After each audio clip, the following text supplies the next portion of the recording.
yet again to another Ticket Freaks 212. I'm your host, Carlos, and as always, we're here to talk to you about movies. On today's movie topic, we'll be discussing Rush. So let me give you the brief history of this film, okay? It's about two competitive rivalries. Two men who are completely opposite. One guy, but bear in mind this is a spoiler, so if you don't want it to be spoiled, watch the other film. We won't give you any of that information, but enough to let you know if you want to watch it or not. Now, let's just give you the brief story of this.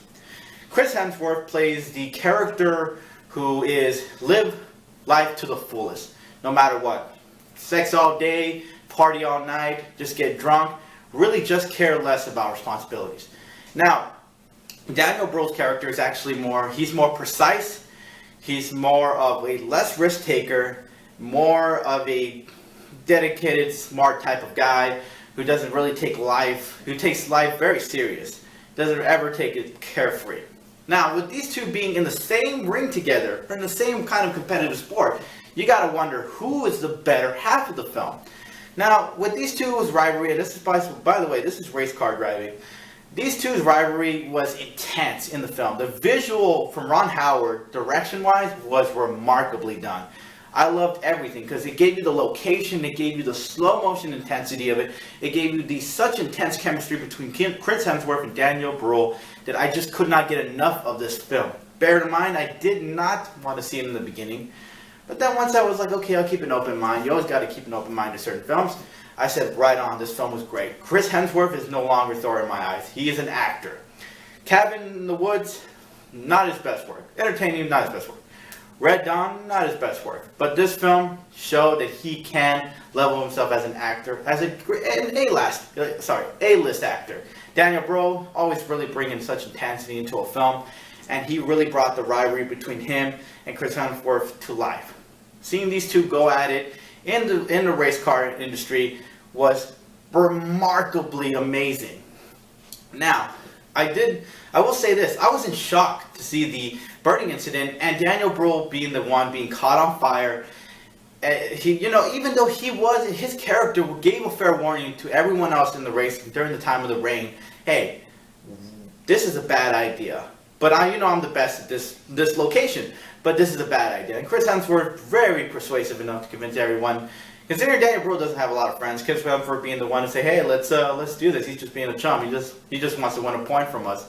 And this was one of those competitive moments that really ruined Daniel Bruhl's life, considering he got into an accident that day, burned his entire face, and he had to go to the hospital. He took months to recover, and he still went back to race. That's how devastating that is. To have such a competitive person like that want to get back in there and race again is unbelievable. Such intensity, such performance that I couldn't believe how crazy. This was based on a true story, on a biography of a real character. So I was like, my God, this film is insane. It's giving us the exact detail of what just happened. I've never loved race car driving or sport in my entire life as much as I loved in this film. It really got me into it. Now, I'm not going to say I watched it, but we'll say it did get me into the idea of the feel of it. I will say the beginning gave us the rivalry that began. This origin of these two who began to hate each other. And then the middle gave us the fight of a lifetime between the two. And then the end gave us the respect between the two, which was really surprising to see, but I like it. I actually thought it was very moving, very heartwarming. And these two actually look like the actual characters in real life. Except the characters now are older, but when they were younger, they looked just like the characters. So they brought the perfect actors to play them. And they brought this film, I don't know what else to say. No negative comments to say. What it did as far the box office, let's see here. It made $90 million off a $38 million budget. That's impressive. As far as what it did ratings-wise, it rated 89% from Rotten Tomatoes, 8.3 from IMDb. And for me, Ticket Freaks 1 being bad, 5 being must-see film, it's a 5. This film brought electrifying sport racing to my eyes and made me feel for it.